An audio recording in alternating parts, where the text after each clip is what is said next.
Et je crois que c'est cette représentation humaine du christianisme qui nous met en porte-à-faux par rapport à la justice. Dieu nous a débarrassés de ça en nous disant ta foi te rend juste.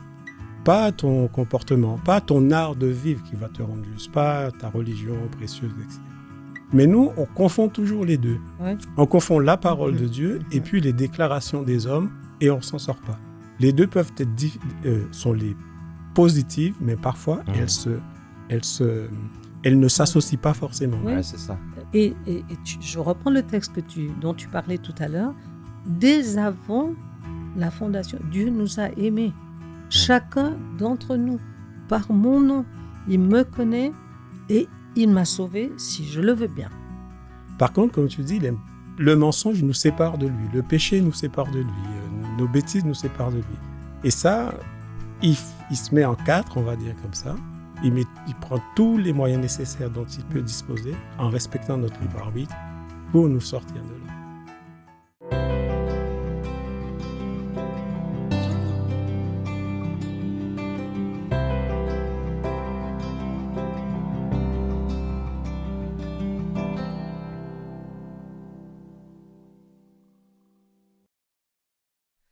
Eh bien, chers auditeurs, nous sommes très heureux de pouvoir nous retrouver, chers auditeurs d'Espoir Média Internet, Espoir Média Radio aussi. C'est toujours une passion, une grande passion de pouvoir étudier ces leçons de l'École du Sabbat sur cette thématique de l'Alliance.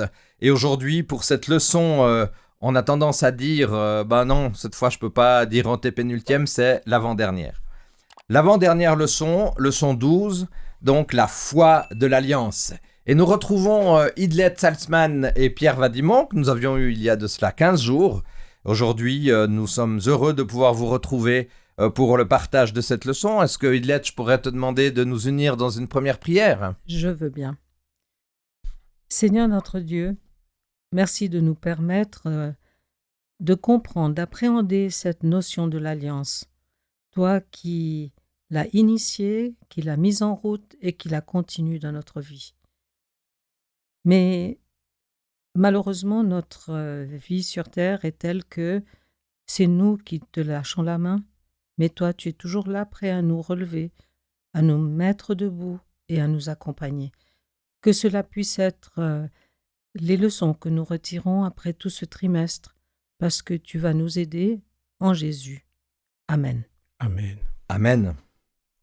Alors, un petit mot de présentation, puisque ceux qui nous ont entendus il y a de cela, ou vu même 15 jours, sont au courant, mais pour les autres, Pierre et Idlet, un petit mot de présentation. Alors, Pierre Vadimon, je suis marié, je suis infirmier en psychiatrie et je vais à l'église de Renan. Très bien. Alors, Idlet Salzman, la femme de Daniel Salzman, nous sommes tous les deux actifs à l'église de Lausanne.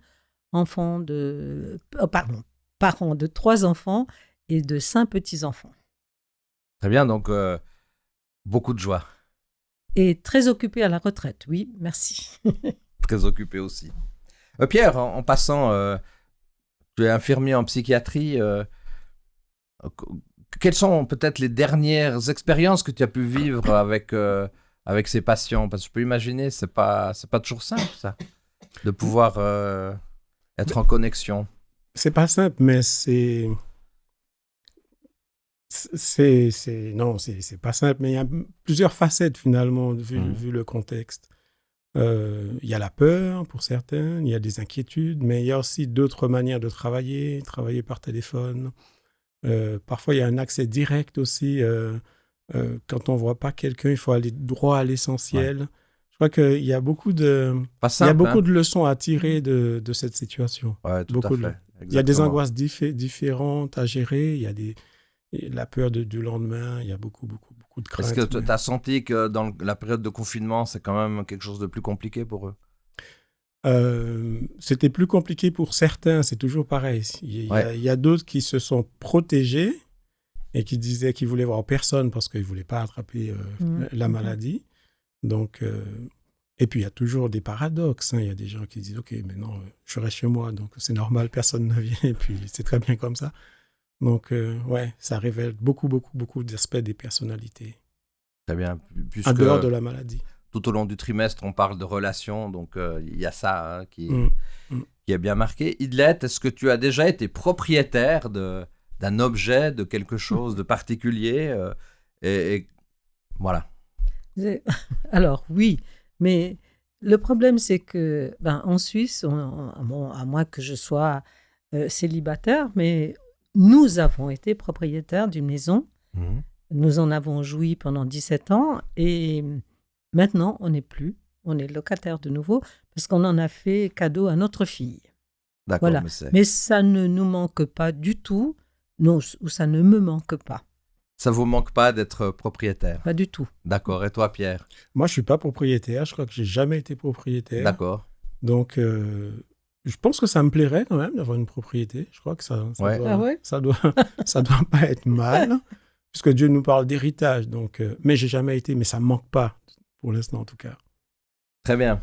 Merci beaucoup. Vous allez voir tout au long de la leçon pourquoi je vais poser cette question. Parce que, chers auditeurs, vous allez vous dire, mais qu'est-ce qu'il a tout d'un coup à poser à ce genre de questions, effectivement. Donc, on va prendre un texte qui est un texte de l'évangile, la première épître de Jean, au chapitre 5. 1 Jean, chapitre 5, on va lire déjà le verset 9 à 13. Nous acceptons le témoignage des hommes, mais le témoignage de Dieu est bien supérieur. Ce témoignage, c'est que celui que Dieu rend à son Fils. Celui qui croit au Fils de Dieu possède ce témoignage en lui-même. Celui qui ne croit pas Dieu fait de lui un menteur. Puisqu'il ne croit pas le témoignage que Dieu rend à son Fils, et qu'affirme ce témoignage, il dit que Dieu nous a donné la vie éternelle, et que cette vie est en son Fils. Celui qui a le Fils a la vie, celui qui n'a pas le Fils de Dieu n'a pas la vie. Idlet et Pierre, pourquoi c'est important dans nos vies de tous les jours, on parle de la foi de l'Alliance, de témoigner en fait. De témoigner surtout, là, on peut témoigner beaucoup de choses, mais de témoigner de notre vécu avec le Seigneur. Mais quand on arrive à comprendre que ce Dieu, il s'est abaissé, il est venu comme l'un d'entre nous pour nous montrer que c'était possible de vivre l'amour du Père. Il n'y a aucune autre philosophie ou de religion qui dit cela. On a tendance à vouloir apaiser, à vouloir attirer les bonnes grâces d'un être supérieur, mais Dieu n'est pas comme ça. Et quand on le comprend, mais on peut que se réjouir et vouloir le partager avec les autres. On n'a surtout pas envie de le garder pour soi, en fait. On a envie vraiment de le partager. C'est un cadeau. C'est un cadeau, voilà. Et tous les cadeaux sont amenés à être partagés quand même, à dire, voilà, là, j'ai reçu quelque chose d'extraordinaire, j'ai envie de dire quelques mots. Pierre, toi aussi. Le témoignage, c'est puissant. Hein. C'est très puissant. D'abord, c'est déstabilisant parce que la vie de Dieu chez un homme, ça provoque des bouleversements, ça provoque énormément de changements. Donc, on ne peut pas garder ça pour soi parce que c'est vraiment quelque chose qui pousse vers l'extérieur quelque part. En fait, la parole de Dieu pénètre en nous, mais produit quelque chose qui nous pousse à agir d'une manière ou d'une autre, qui nous pousse à réformer des choses dans nos vies. Donc, en fait, on devient des témoins malgré nous, puisque ce que Dieu fait dans nos vies, c'est tellement extraordinaire, tellement inattendu, que ça déborde de notre propre être, finalement. Oui, tout à fait. Ça nous dépasse. Ça nous dépasse. Et on dit ça nous dépasse, c'est justement le titre de notre leçon du jour, la foi de l'Alliance. Tout ce qui nous dépasse, en fait, c'est là qu'intervient la foi. Alors, c'est vrai qu'on a cette réalité dans ces quelques versets où on voit bien que il y a Dieu, il y a Jésus, il y a le Saint-Esprit. Je pense qu'il faut gentiment arrêter de vouloir absolument faire des différences dans ces différentes personnes. On a trois personnages, puisque quand on prend la Bible, c'est des personnes qui sont là et témoigner de Dieu, témoigner du Christ, témoigner du Saint-Esprit, c'est vraiment ce qui fait notre vie spirituelle de tous les jours. Oui, Comment est-ce qu'on peut comprendre, sans être polythéiste, de dire il y a Dieu le Père, Dieu le Fils et le Saint-Esprit. Mais j'ai entendu parler une fois d'une image en disant on prend la glace, de l'eau et de la vapeur.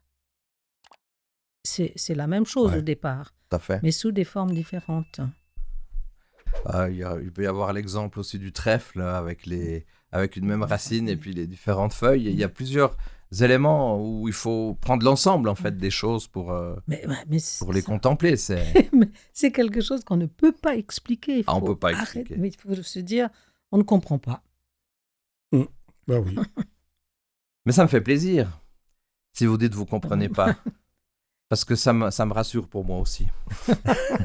Alors, le témoignage de Dieu est supérieur à celui des hommes. L'importance de croire au Fils de Dieu, bien évidemment notre Seigneur qui a donné sa vie sur la croix, mais bien plus qui est ressuscité.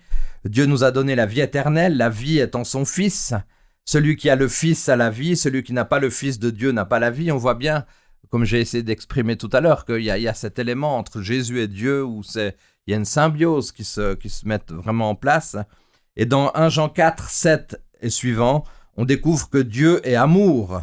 Et ensuite, nous avons la notion de foi au chapitre 5, versets 1 à 12. Mais ce qui est intéressant, c'est que dans tous ces textes, de la première épître de Jean et dans l'évangile de Jean, on voit que Dieu nous a aimés le premier.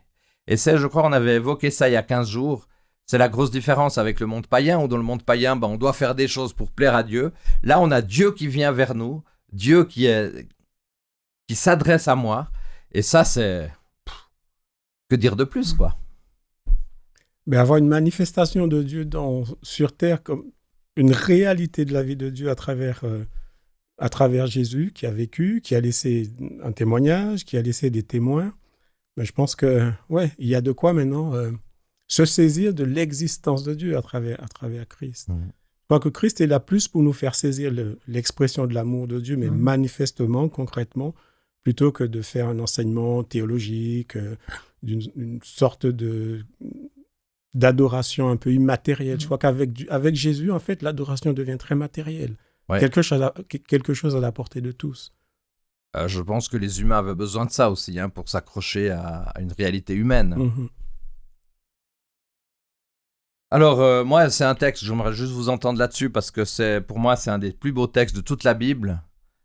C'est ce texte de 1 Jean 4, verset 20 et suivant, qui nous dit « Si notre cœur nous condamne d'une manière ou d'une autre, car Dieu est plus grand que notre cœur, et il connaît tout. Mes chers amis, si notre cœur ne nous condamne pas, nous sommes pleins d'assurance devant Dieu. » Un commentaire là-dessus, c'est époustouflant.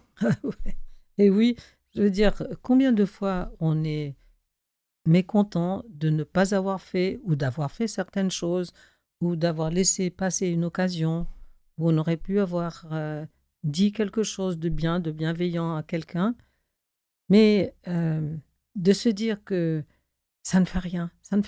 Tu vas de l'avant, il faut, la prochaine fois, tu pourras faire mieux. Mais vas-y, c'est positif, c'est encourageant. Et alors, c'est extraordinaire. Pierre, est-ce à dire que nous, des fois, en tant qu'humains, on est des fois même plus exigeants que Dieu? Ben oui. Dieu nous laisse un espace pour vivre qui est énorme, gigantesque finalement. Et c'est seulement si dans mon cœur, j'entends une petite alerte que je pourrais peut-être penser à changer quelque chose. Mais avant d'en arriver là, je veux dire, avant d'arriver à vouloir tuer quelqu'un, à vouloir mentir, il faut que je me sente sacrément en danger. Mais si je vis une vie comme un cadeau, je veux dire, l'aspect du danger, pour moi, est assez lointain. Donc, c'est ça qui est intéressant avec ce verset, c'est que ça m'ouvre un espace, comme l'a dit Lette, de vie et de liberté assez extraordinaire. C'est quand même une sacrée libération de se dire, dans le fond, moi, j'ai l'impression d'avoir fait des fois faux, ou bien d'avoir commis des péchés, d'avoir fait ceci ou cela, puis Dieu ne nous condamne pas. Ça ne veut pas dire qu'on peut faire n'importe quoi, puis de toute façon, Dietrich Bonhoeffer, un grand protestant qui est décédé dans les camps de concentration, il parlait d'un livre, il a écrit un livre, La grâce à bon marché, c'est pas ça. Mais en même temps, c'est de se dire, quelquefois, on est des fois plus exigeant avec nous-mêmes que Dieu l'est avec nous, quoi. Ouais. Dominique, si je peux encore un petit mot. Je crois que très souvent, on est tellement entouré de petits dieux qui, eux, nous condamnent. Ouais. Je crois que ce sont les petits dieux, que moi, peut-être que je suis un petit dieu pour quelqu'un qui dit « Attention, là, tu n'es pas dans la volonté de Dieu, donc réforme ta vie, change quelque chose. » Donc, ce n'est pas de ça que le texte parle. Le texte dit, c'est ceux-là, peut-être qu'il faut les ignorer. C'est seulement quand Dieu me condamne. Pas les petits dieux dans les églises ou dans la théologie. Ça, exactement, tout à fait. C'est très fort. Merci. Donc, la vie éternelle, est-ce que c'est une possession ? C'est vrai qu'on pourrait se dire, dans le fond, on a parlé, vous comprenez pourquoi, j'ai parlé des propriétaires en introduction. La vie éternelle, est-ce que ça serait une possession, un don? Est-ce que ça serait une performance, une récompense? C'est quoi la vie éternelle dans notre pensée? C'est vrai que l'Ecclésiaste a quand même mis en disant, je vous ai mis la pensée de l'éternité, mais c'est quoi pour vous? Mais c'est quelque chose qu'on n'arrive pas à comprendre. Il y a eu toutes sortes de blagues qu'on a fait là-dessus, sur l'éternité. Mais le problème pour l'humain, c'est ou d'avoir la tête dans les nuages, qu'il ne se rend pas compte de ce qui se passe autour de lui, ou il est tellement pris par les choses autour de lui qu'il a de la peine à se dire qu'il y a autre chose. Et cette vie éternelle, Dieu nous demande de la vivre maintenant. Parce que si on ne vit pas en accord avec ce qu'il nous demande, être en compagnie de personnes qui avancent, qui sont à des stades différents de leur spiritualité, soit. Mais si on n'est pas en accord bien en la compagnie de ces gens, qu'est-ce qu'on va aller faire au ciel avec eux? Et tout le temps, je veux dire, il n'y aura pas de porte qu'on pourra fermer. On dit, toi, tu restes chez toi. Mais on ne se rend pas compte qu'on se prépare tous les jours pour cette vie éternelle. Et le bien, cette transformation dont Pierre parle, c'est la transformation qui fait qu'on regarde avec une certitude et une promesse que Dieu va réaliser ça dans ma vie. Je dirais juste la différence quand même, si là on sait pas encore quand le Christ va revenir. Matthieu 24 nous dit qu'on doit se préparer tous les jours. Mais si on savait que c'était notre dernière journée, vous êtes d'accord avec moi, on la vivrait différemment quand même. Sans aucun doute. Sans aucun doute. Mais d'ailleurs, comment vous... excuse-moi, je ne veux pas te couper.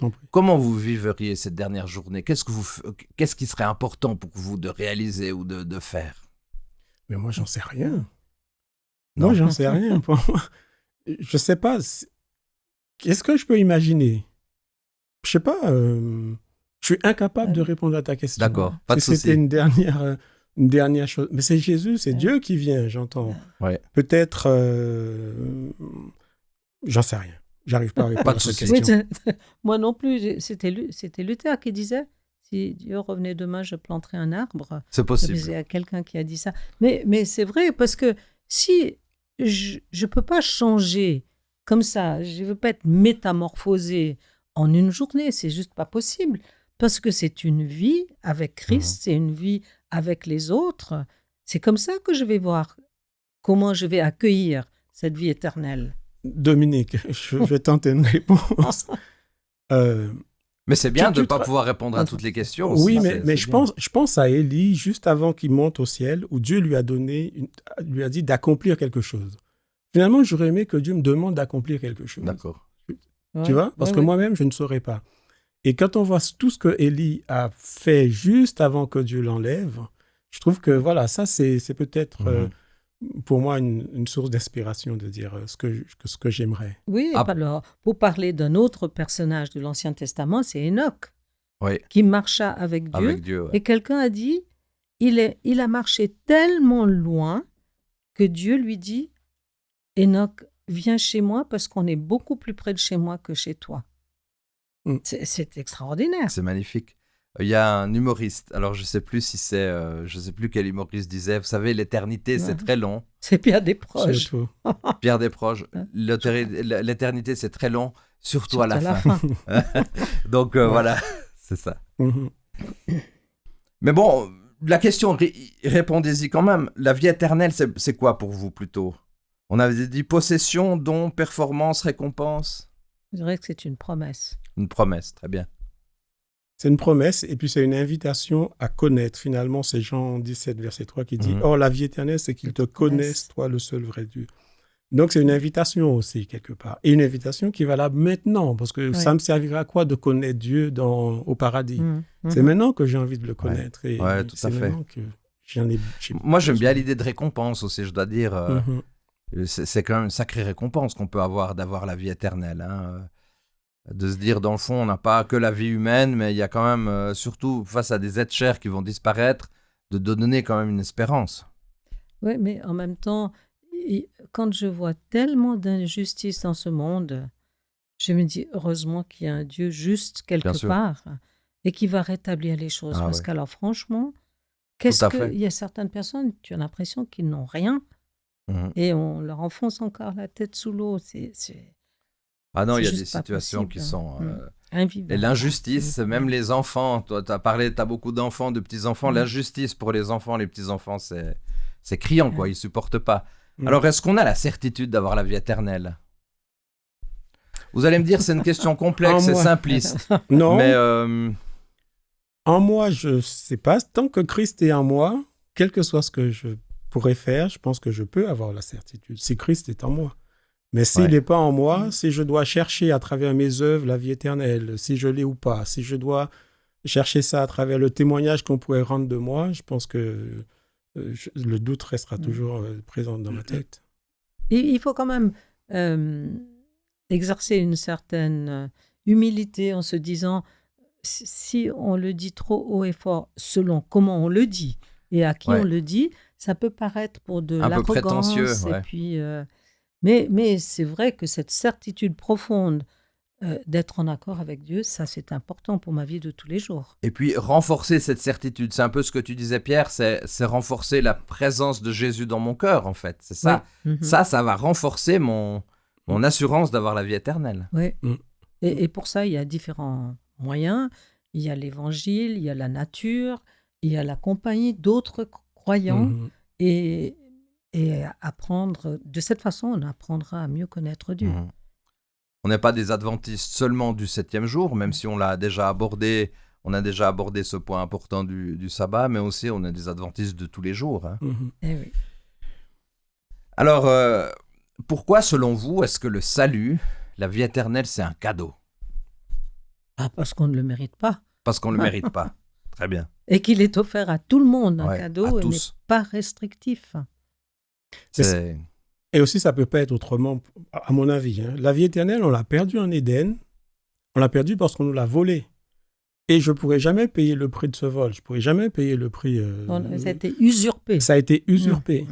Donc, si Dieu ne me le redonne pas gratuitement, ce qu'on m'a pris, je ne l'aurai jamais. Donc, pour moi, c'est obligé que ce soit un cadeau. Et en tant que créature. Oui, mais en même temps... la seule barrière, c'est notre refus. On peut ne pas l'accepter. Bien sûr. Quelqu'un nous offre quelque chose, c'est notre décision de l'accepter ou pas. Mais pour celui qui a préparé, qui a pris du temps en se disant je vais lui faire un grand plaisir, c'est un peu dur. Hein. C'est vrai. J'ai juste une petite anecdote comme ça qui me vient à l'esprit. Il y a beaucoup d'années. Hein, il y a beaucoup d'années. Je discutais en famille comme ça, c'était avant d'ouvrir les cadeaux de Noël, et puis je disais à mon frère, mais tu sais, c'est notre papillon, c'est vraiment, moi c'est pas mon truc, etc. Manque de chance, il voulait m'offrir ça comme cadeau. Alors vous voyez, là, après j'ai essayé d'inventer n'importe quoi, mais je me suis un peu mélangé les pinceaux dans mes excuses fallacieuses. Mais pour dire, hein, ça peut être, le refus d'un cadeau, ça peut être assez blessant quand même. Hein. Ouais, plus de nos jours. Ah oui? Puisque oui, mais on a oublié qu'un cadeau, c'était une faveur, c'était une grâce, c'était un don. Maintenant, on te fait un cadeau, on te dit, mais si ça te plaît pas, tu le passes, on échange. Maintenant, on a beaucoup perdu de cette notion de grâce, de cadeau. Parce qu'on a tout ce qui est facile, les choses faciles, on les a. C'est une marchandise, et le lendemain, on le renvoie, ça ne choque plus personne. Il paraît qu'après les fêtes, alors, c'est un service qui marche très bien. Il y a un boulot énorme. Alors Jésus, il a montré en donnant sa vie pour le salut de l'homme et de la femme, encore une fois, que son amour était plus fort que la mort. Et là, j'aimerais vous entendre sur un commentaire sur cette quand même phrase assez puissante et même terrible, lorsque Jésus il dit « Mon Dieu, pourquoi m'as-tu abandonné ?» Comment comprendre ça? Dieu, il n'a jamais abandonné son fils. Non, il n'a pas abandonné, mais pour moi, c'est le cri de l'amour, finalement. Pour moi, c'est vraiment le cri. Seul quelqu'un qui aime et qui sait qu'il aime et qui sait qu'il est aimé peut pousser un tel cri. On peut abandonner un enfant et grandir. Mowgli, il a été abandonné, il a grandi dans la jungle. Ok, ça, c'est un exemple d'abandon. Mais Jésus qui crie ça dans le cadre de l'Alliance, puisqu'on étudie l'Alliance en ce moment, c'est vraiment paradoxal. Parce que là, c'est Jésus, ça veut dire celui qui est le plus faible, qui dénonce finalement l'absence de celui qui est le plus fort. Dans tout l'Ancien Testament, c'est les faibles, c'est le peuple qui cassait l'Alliance. Et là, on a l'impression que c'est Dieu qui casse l'Alliance parce qu'il n'assistait pas à son Fils.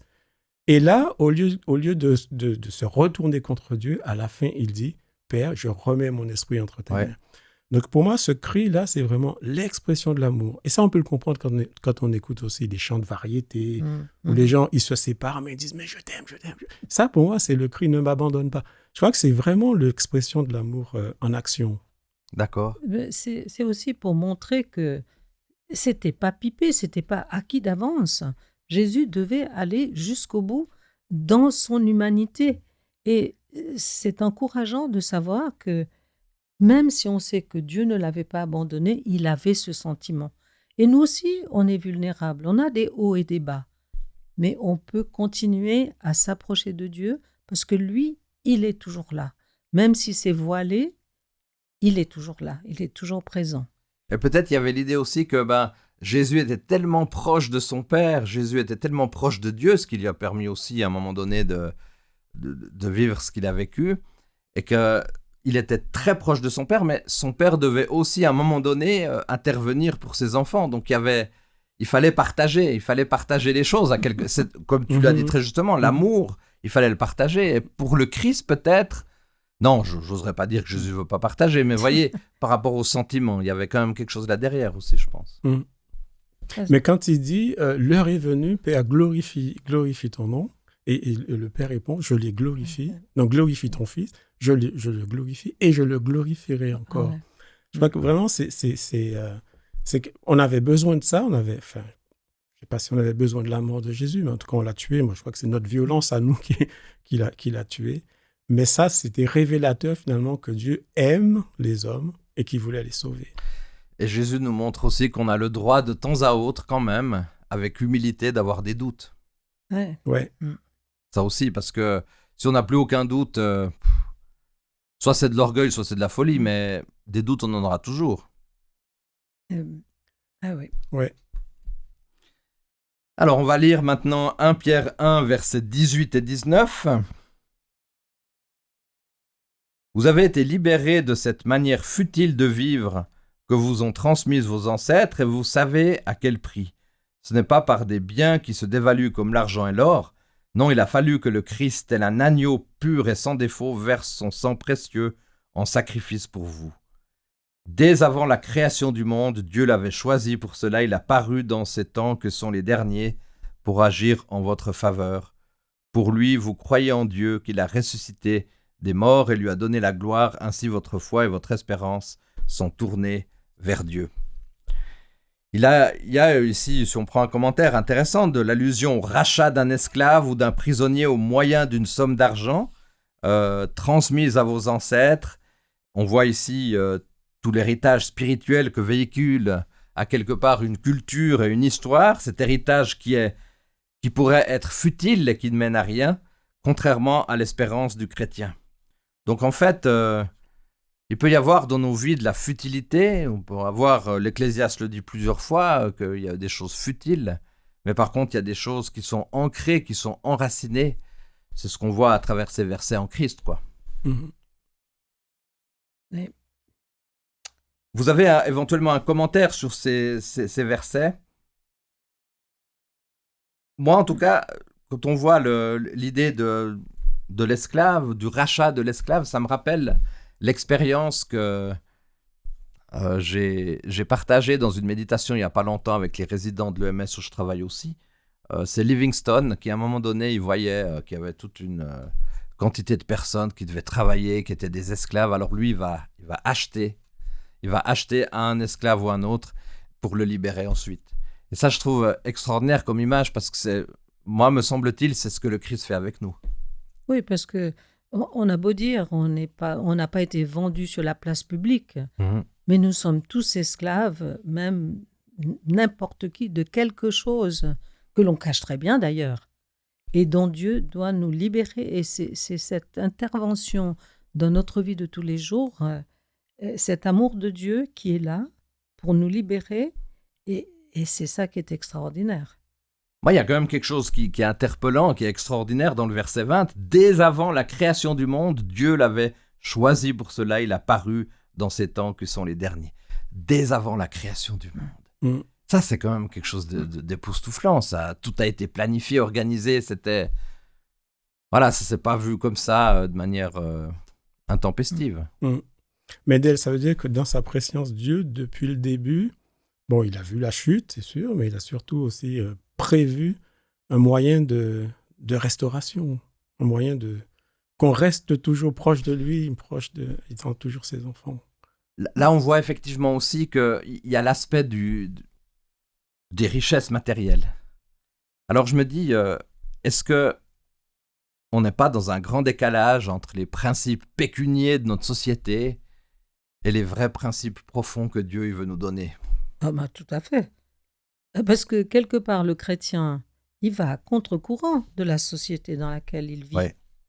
Et c'est justement, il doit continuer à vivre selon l'esprit, à vivre selon les valeurs transmises par l'Évangile envers et malgré tout.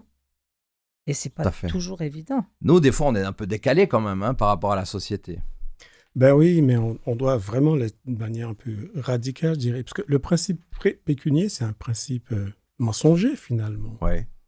Parce qu'on sait que vis-à-vis du salut, déjà, on pourrait pas payer la dette pour notre salut. Mais le fait de rendre tout monnayable dans ce monde, c'est vraiment mensonger. Faire croire qu'il faut absolument travailler, avoir de l'argent pour avoir du pain, non, c'est le blé qui fournit le pain, quoi. Non, arrêtons de taxer le blé, il y aura du pain pour tout le monde. Je veux dire, le principe pécunier, c'est vraiment un principe de mensonge. Et je crois que les chrétiens devraient un peu être attentifs à pas trop s'allier avec ça. Exactement. Alors, moi, j'aimerais vous rappeler ici que Luther, il y a un texte qui, pour Luther, aurait été fondamental. C'est ce texte de Romains 6, verset 23. Mais un autre, peut-être, il l'est, pour Luther. Tu citais un autre texte, non? Non. Ah, excuse-moi. Non. J'ai cru que tu citais un autre texte. Mais là, dans Romains 6, verset 23, il est dit « Car le salaire que verse le péché, c'est la mort, mais le don gratuit que Dieu accorde, c'est la vie éternelle. » Donc, Luther, lui, il a été conquis par ce texte. Est-ce que ce texte vous parle aussi? Ouais. Oui. Le salaire du péché, c'est la mort. Le don gratuit de Dieu, c'est la vie éternelle. Heureusement qu'il y a la deuxième partie. Ouais. Mais c'est très salutaire de voir qu'il y a une contrepartie à ce péché, quoi. Ouais. On n'est pas livré au péché. Il y a quelque chose qui vient par-dessus. Il y a quelque chose qui vient le couvrir. Il y a quelque chose qui vient nous sortir de là. Et ce quelque chose, on sait que Dieu l'a apporté. C'est vrai qu'il n'y a rien de plus sûr que quand on vient au monde, d'une chose, c'est que d'une manière ou d'une autre, à un moment donné ou un autre, on va quitter cette vie. Et là, on est égal. On est égal. Et je reprends le texte dont tu parlais tout à l'heure. Dès avant la fondation, Dieu nous a aimés.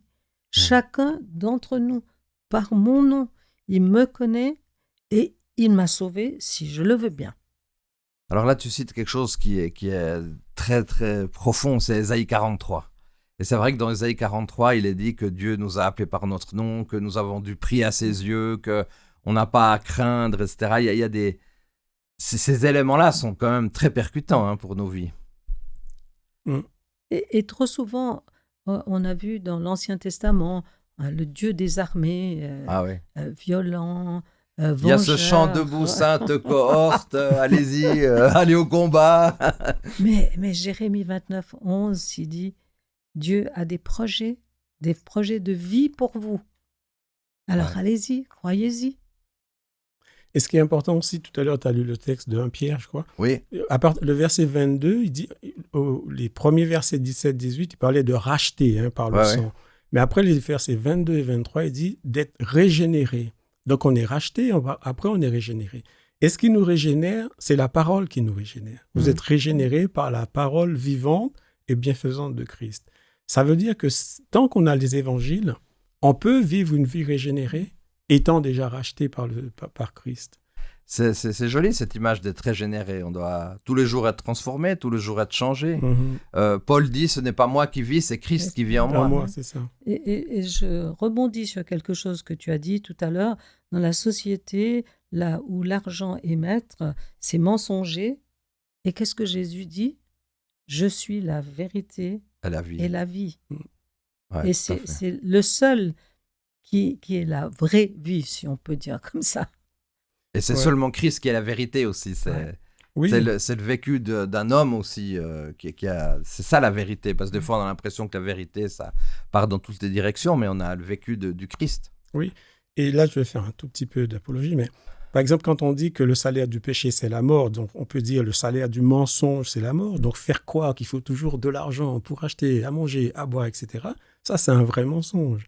Mais le don gratuit, c'est-à-dire les arbres fruitiers, tout ce qu'il faut pour faire de la nourriture, ça, Dieu l'a donné en abondance. Donc, nous, les chrétiens, si on comprend ça, on peut très facilement vivre le don gratuit qui est la vie éternelle et partager un petit peu l'application de cette parole dans nos vies avec les autres pour sortir un petit peu de ce monde de mensonges et de péché. Alors, dans Genèse 15, puisqu'on va revenir sur un texte qu'on a abordé déjà pendant tout ce trimestre, Genèse 15, verset 6, où il est dit « Il mit sa foi, Abraham, donc mit sa foi dans le Seigneur, et le lui compta comme justice. » Est-ce que vous auriez juste un commentaire sur cette idée ? Qu'est-ce que ça signifie de dire « Il lui compta comme justice » ? Parce qu'en général, c'est assez paradoxal. Quand on fait des comptes, 1, 2, 3, il faut arriver à ça, alors que la justice, c'est un cadeau. Donc, c'est assez... Peut-être beaucoup d'humour dans Moïse qui a reçu le texte, qui a écrit. C'est beaucoup d'humour, là, quand même. Compter et justice. Mais les mathématiques de Dieu, ça nous dépasse. Oui, bien sûr. Parce que si on regarde la vie d'Abraham, franchement, il n'était pas d'une rectitude exemplaire. Même ça lui arrive de faire 2 fois la même erreur. Mais qu'est-ce qui se passe à la fin ? Quand il est d'accord d'offrir ce qu'il avait de plus précieux, Dieu lui avait promis qu'il aurait une descendance par un fils qui venait de lui. Ouais. Et il est prêt à offrir ce fils parce qu'il a confiance en ce Dieu. Mais on voit la confiance, on parle de la foi. Mais voilà ce que c'est la foi. C'est d'avoir confiance en ce Dieu. Bon, je ne sais pas du tout quelle sorte de discussion Abraham a eu avec Dieu, parce que je pense que ça ne s'est pas fait du jour au lendemain. Mais Abraham a beaucoup évolué quand même, parce qu'au départ, quand Dieu lui a promis la descendance, il a dit à Dieu, écoute, je t'aime bien, j'ai une bonne relation avec toi, mais je veux bien, mais je veux dire, descendance de qui, d'où, etc. J'ai qu'un serviteur, il a évolué. Et puis après, bon, vous me direz, c'est une évaluation peut-être plus facile, puisqu'il a eu vraiment clairement un enfant. Mais comme tu dis, moi, j'aurais jamais fait ça, moi. Mais je peux jamais sacrifier ma fille, c'est impossible. Bon, moi, je suis pas un Abraham, en fait, alors. Je pense que parfois, je pense que peut-être que tu pourras aller plus loin, tu ne sais pas, puisque Dieu connaît ton cœur mieux que toi-même que tu ne connais ton cœur. Oui, c'est vrai. Je crois que quand on est... Abraham, il aimait tellement Dieu qu'il a accepté de faire quelque chose qui allait contre tous les principes divins, même. Mais uniquement par amour pour Dieu. Je ne pense pas que c'était nécessaire qu'il fasse ça. Mais il y a une chose intéressante, c'est que Paul... Je ne sais plus, je n'ai pas le texte exact, mais il disait que Abraham, à quelque part, il avait une telle foi dans son Dieu qu'il était convaincu qu'à un moment ou à un autre, Dieu aurait ressuscité son enfant. Et ça, c'est aussi quelque chose qu'il ne faut pas négliger. Oui, moi je pense que ça nous rassure, ça aussi. C'est aussi dit pour nous rassurer. Je crois que l'amour prend des risques assez extraordinaires. Je pense que l'amour prend des risques assez extraordinaires. Et autant je vois là, quand on disait tout à l'heure, le salaire du péché, c'est la mort, mais moi je crois que le salaire de la foi, c'est la justice. Et c'est ce dont on a besoin pour rencontrer Christ finalement. Christ, notre justice. Donc, si on rentre dans la foi, on rentre automatiquement dans la justice. Je crois qu'Abraham, c'est ce qu'il nous démontre un peu. Parce que c'est essentiellement sur la base d'une parole que Dieu lui a dit. Ouais. Il a cru à la promesse et cela lui fut compté à justice. Il y a 20 ans entre le moment où il sort et Dieu lui montre les étoiles. Il doit attendre 20 ans. Ouais. Mais il a développé, il a pu développer sa foi. Hein. C'est ça. Et je pense que c'est ça qui est extraordinaire dans ces personnages de l'Alliance, c'est qu'ils ont vécu, tu as parlé de régénération tout à l'heure, ils ont été transformés, ils ont changé. On voit, ils ont changé quand même. Ils ont été extraordinaires avec le Seigneur. Ils ont marché avec Dieu. Que penser de l'idée que on est déclaré juste malgré nos erreurs? Alors, le problème, c'est que est-ce que ça pourrait donner l'impression qu'on peut faire n'importe quoi et que Dieu va nous pardonner, puis que il faut bien l'expliquer, c'est juste. Il faut bien l'expliquer. Mais on voit l'exemple de David. Qu'est-ce qu'il dit après que Nathan lui ait mis le doigt sur ce qu'il avait fait? Il dit « Renouvelle en moi un cœur pur ». Et ce n'est pas la prière que nous devons aussi avoir. On doit être renouvelé, transformé. Dieu va nous accepter comme nous sommes, mais ça ne veut pas dire qu'il veut qu'on nous restions comme cela. Il veut qu'on soit juste, mais pas propre juste. Je crois que c'est ça. Parce que quand il y a cette fameuse parabole avec les drachmes perdus, la brebis perdue et puis la perle, etc., il est dit, il parle de ses propres justes, justement. Et il dit, voilà, j'aimerais m'adresser aux justes, mais pas aux propres justes. La propre justice, c'est l'orgueil, en fait. Alors, on est considéré juste par Dieu, même si on n'est pas parfait. La justice de Dieu est différente de celle des humains, pas juste en vertu de quelque chose que nous pouvons faire, mais uniquement par la foi en ce que le Christ vraiment a fait pour nous. Alors, que répondre à quelqu'un qui cherche à être un chrétien, mais qui dit « Je ne me sens pas juste, je ne suis pas assez bon, j'ai fait trop de bêtises dans ma vie, j'ai fait tellement de trucs qui étaient faux que de toute façon, je sais que Dieu ne va pas être avec moi. » Qu'est-ce qu'on lui dit? Ah, mais je vais lui dire qu'il est sur la bonne voie. Il est sur la bonne voie. Magnifique. Parce c'est que une bonne réponse. Si on se dit, ça y est, on est arrivé, qu'est-ce qui se passe quand on dit, on est arrivé? On s'assied et on se laisse aller. Mais non, mais Dieu, c'est une espèce de loupe, il nous dit, eh ben non, tu vois, ok, mais tu as encore un petit bout à faire. Hein. Abraham a mis combien d'années? Et puis nous aussi, on a aussi une marche qui est avec lui. Pas toujours facile, mais il est toujours là pour nous accompagner. Tout à fait. Moi, je pense que aussi, pour compléter ce que tu dis, je crois que juste et chrétien, c'est ce qu'on appelle, pour moi, c'est comme un oxymore. Ça veut dire c'est deux mots positifs, mais qu'on a mis ensemble, mais qui ne vont pas ensemble. Je crois que le juste, c'est Dieu qui déclare les gens justes. C'est Dieu qui a déclaré Abraham juste par sa foi. Mais le chrétien, à mon avis, c'est devenu un terme depuis Antioche où il y a des gens qui ont vu d'autres vivre d'une certaine manière et dit « Ah, ceux-là, ce sont des chrétiens ». Et je crois que c'est cette représentation humaine du christianisme qui nous met en porte-à-faux par rapport à la justice. Dieu nous a débarrassés de ça en nous disant « Ta foi te rend juste ». Pas ton comportement, pas ton art de vivre qui va te rendre juste, pas ta religion précieuse, etc.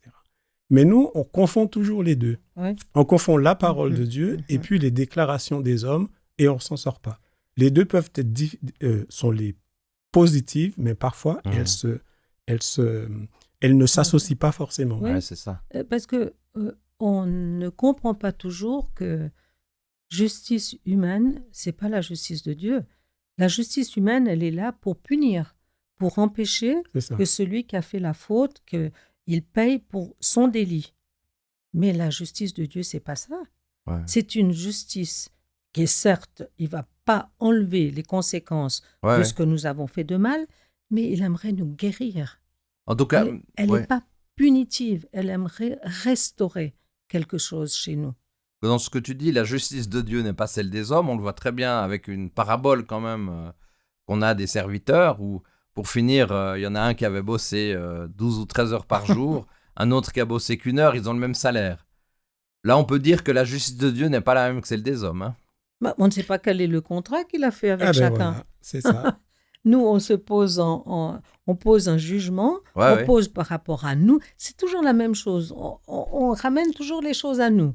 Moi, j'ai reçu ça. Lui, il n'a pas le droit de recevoir plus parce qu'il a travaillé moins. Mais de quel droit? C'est ça. Il y a des choses humaines qui nous passent par la tête et puis on ne pense pas à toute la profondeur des choses. Ça, c'est clair. Maintenant, soyons quand même réalistes. La justice de Dieu, effectivement, n'est pas la justice des hommes. Et c'est tellement plus, quoi. C'est tellement plus. La justice de Dieu. Alors, dans Ésaïe 54, versets 8 à 10, il est dit « Dans le déchaînement de mon indignation, je t'ai caché ma face pour un petit instant, mais dans mon amour éternel, j'ai de la tendresse pour toi. C'est là que déclare ton libérateur l'Éternel. Car il est pour moi qu'au bon temps de Noé, j'avais juré alors que les eaux du déluge ne submergeraient plus la terre. De même, je fais le serment de ne plus m'irriter à ton encontre, de ne plus t'adresser de reproches, même si les montagnes se mettaient à bouger, même si les collines venaient à chanceler. Mon amour envers toi ne bougera jamais, mon alliance de paix ne chancellera pas, déclare l'Éternel, rempli de tendresse pour toi. » Ce texte, il est... Bon, il n'y a pas 36 commentaires à faire, il nous dépasse complètement, il est extraordinaire. Oui, mais tu as commencé par la colère, non, au début? Oui, mais pour dire, il y a un changement quand même ici. Hein. Mais trop souvent, comme on l'a déjà dit, on prête nos sentiments, nos émotions à Dieu. Dieu serait en colère, il serait jaloux, Mais est-ce qu'on ne doit pas comprendre ce que ça veut dire? Je veux dire, il nous aime tellement qu'il n'a pas envie de nous partager avec quelqu'un d'autre. Et nous, c'est jalousie parce qu'on veut garder pour soi. Eh bien, Dieu, c'est pas ça.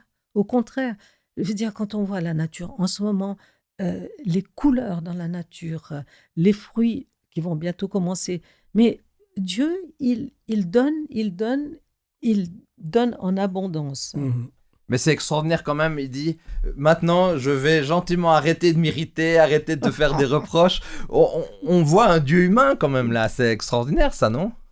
Il se met toujours à notre hauteur. Ouais. Sinon, s'il reste dans sa sphère, on ne comprendrait pas. Donc, il se met à notre hauteur. Mais le contraste entre sa colère et puis sa joie, comme tu viens de décrire, c'est... Ça, je l'ai lu en étudiant la leçon. Je crois que c'est dans Ézéchiel 5, 11. Il dit, en fait, il se retire. Et quand il se retire, livré à moi-même, mais je suis rien, quoi. Ouais.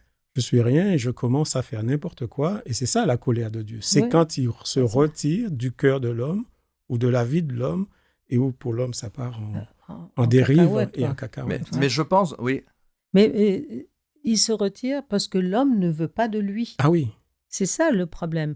On a pensé que quand on faisait ce qui n'était pas bien, Dieu se retire. Mais c'est pas ce que Paul dit.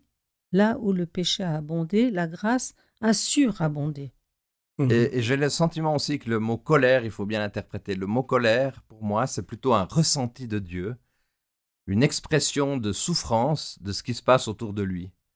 L'idée de la colère. Il n'est pas en colère contre l'homme, il est en colère contre, je vais employer contre l'attitude.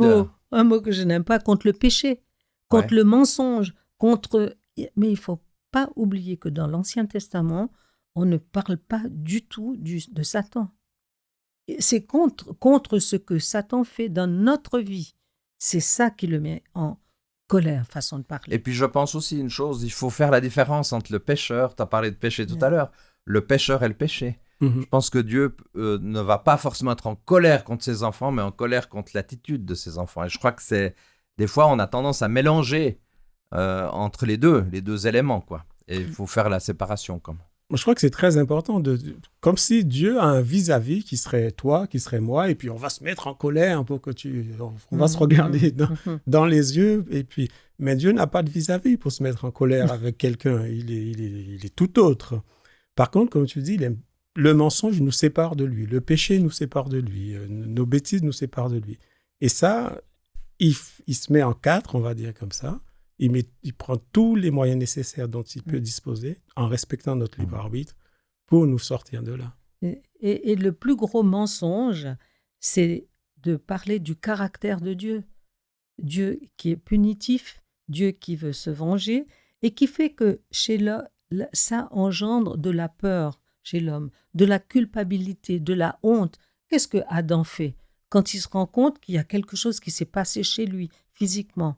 Il essaye de se cacher. Ouais. Et c'est ça que Dieu veut enlever, cette séparation qui cause notre perte. Donc, tu as parlé que ces enfants, des fois, veulent se cacher. J'aimerais ici simplement terminer en disant que il y a un témoignage à transmettre autour de nous. Je pense que à travers cette leçon, il y a où la thématique c'est la foi de l'alliance. Je crois que c'est important de pouvoir témoigner de notre foi, témoigner de cette alliance qu'on a reçue avec le Seigneur. Paul d'ailleurs va même dire que c'est une nécessité qui m'est imposée, donc c'est quand même énorme. Hein. Comment concevoir cette idée de Paul qui dit mais c'est pas quelque chose de facultatif? L'alliance, puisqu'on arrive gentiment à la fin de notre trimestre, c'était l'avant-dernière leçon, la foi de l'alliance d'une manière générale, il faut pouvoir la partager. Et il dit, c'est une nécessité qui m'est imposée. Bon, nous, dans notre société, on n'aime pas trop les choses qui nous sont imposées, mais Paul, il le dit clairement quand même. Hein. Oui, il le dit parce qu'à un moment donné, il prêchait l'évangile et il a été accusé par les Juifs de blasphémer, etc. Il a été conduit devant Agrippa et c'est à ce moment-là, il a dit, mais oui, je ne peux pas garder ça pour moi. C'est, garder cette nécessité, il peut pas, ça lui est imposé parce que c'est une question de vie ou de mort.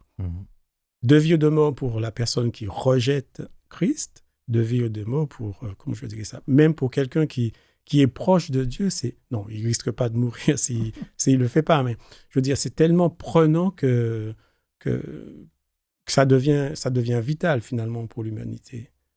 Et c'est pour ça que c'est un évangile éternel. Ouais. Parce que ça fait plus de 2000 ans et c'est la seule, je suis obligée d'employer le mot religion, qui tient encore ses promesses. Et quand ceux qui ont eu de la chance d'avoir mené une autre vie avant et qui sont convertis au christianisme, ils peuvent vraiment parler des changements que ça a eu dans leur vie.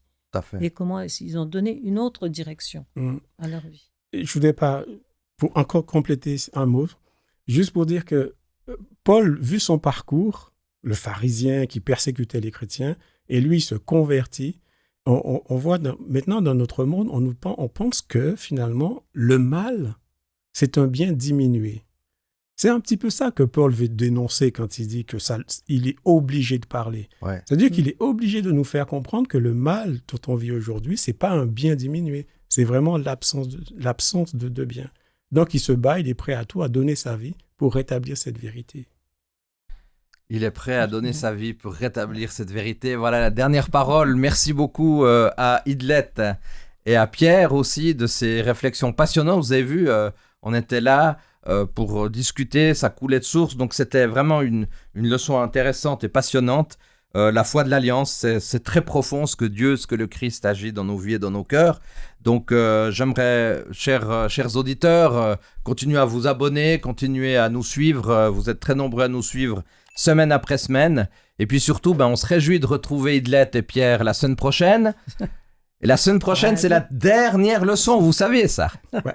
La toute dernière leçon du trimestre. On essaiera, alors il y a un texte un peu peut-être compliqué à aborder dans l'Apocalypse, mais je vais faire une petite digression pour arriver peut-être aussi à une certaine synthèse de toute l'étude qu'on a eue pendant tout ce trimestre. Avant de vous donner rendez-vous la semaine prochaine, peut-être juste Pierre, si tu es d'accord de nous unir dans une prière finale. Oui. Merci Éternel notre Dieu pour la chance que nous avons de pouvoir nous sentir proches de toi à travers ta parole. Merci pour l'amour que tu as exprimé en notre faveur à travers ton Fils bien-aimé. Et maintenant, Père éternel, qui est apparu et qui reviendra bientôt, je demande de nous donner son esprit en nous, afin que lorsqu'il nous parle, lorsqu'il reviendra, que nous puissions le reconnaître et que nous puissions le suivre. Merci Père éternel pour tout ce que tu fais pour nous. Nous ne prions pas seulement pour nous ici, mais nous prions pour tous ceux qui ont besoin de toi, sachant que nous avons tous sur cette terre besoin de toi. Merci pour ta grâce infinie et accorde-nous de te connaître toujours mieux. Au nom de Jésus, je te prie. Amen. Amen. Amen. Au revoir à tous. Bonne semaine. À la semaine prochaine. Merci. Au revoir. Au revoir.